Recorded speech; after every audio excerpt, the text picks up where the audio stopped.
I think it's a fascinating idea to consider cooperation between Africa, Atlantic side of Africa, and the other side of Atlantic, both South America and North America.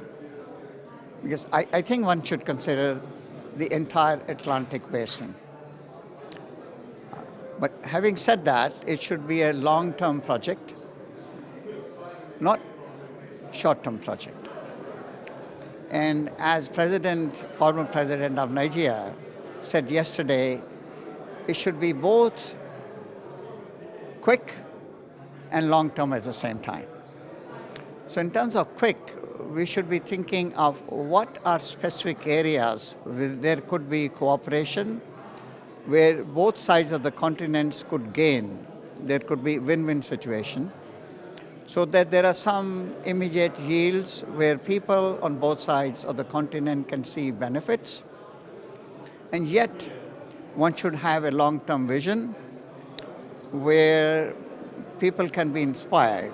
By people, I mean countries, leaders, but also private sector and individuals, and cities, and states. So that's a big challenge. How do you create a vision which will inspire countries, their leaders, their institutions, their mayors, their private sector people?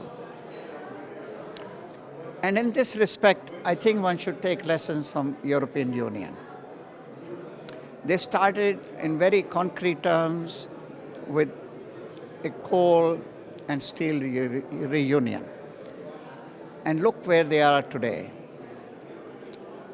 They have the largest trade of any regional group in the world, more than 60% intra-regional trade. They have cooperation in all kind of areas, in finance. They even have a political reunion. They deal with the rest of the world in foreign policy, in energy, in climate change, in regulation. But that took a while. It took 50 years to get here. But the vision started by saying, how would they prevent another war? Fortunately, you don't have that kind of a problem. But there are problems, like smuggling, drug trade. That's very concrete. Both sides should be interested in that. Africa is deficit in food, while Latin America is surplus in food.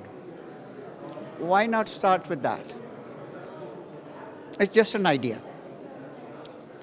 There is cooperation between Caribbean countries and parts of Latin America. There's common language between Brazil and Angola. So one has to find specific areas where there could be immediate ways of cooperation while keeping the long term. I think, for example, the election of President Lula provides an opportunity to cooperate in climate change, in forest protection. He's very interested in Amazonia, protecting Amazonian forests. You have a huge Congo basin. There's an international agreement in protecting the three basins, Amazon, Congo, and the basin in Southeast Asia around Indonesia. Why can't that be an area where there could be cooperation along the Atlantic? Just some concrete idea like coal and cement in case of European Union, while keeping the broader cooperation on the table. Maybe there is something there that under the G20 presidency of President Lula could take an initiative as a side deal between Western Africa and the other side of Atlantic. It doesn't have to be all the countries, could be some of the countries. And then you expand it over a long time. So I think it's a great idea. And Morocco could be the intermediary.